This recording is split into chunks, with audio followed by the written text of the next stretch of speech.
masak kangkung hasil panen di depan rumah aku.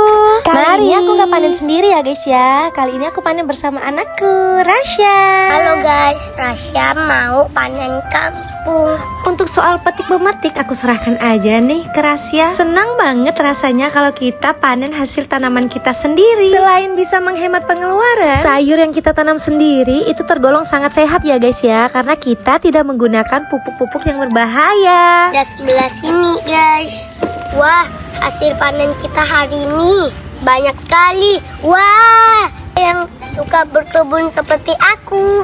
Oke, langsung saja kita masak kangkungnya. Pertama kita siang dulu kangkung yang sudah kita panen tadi. Wah guys, lihat segar-segar bukan? Setelah itu jangan lupa dicuci bersih ya guys ya. Kali ini aku pakai bumbu simpel aja, bawang merah, bawang putih sama cabai. Terus ditumis sampai layu. Jangan lupa kasih bumbu-bumbu seasoning ya. Dan tada, ini dia penampakannya tumis kangkung ala aku. Terima kasih sudah menonton. Bye.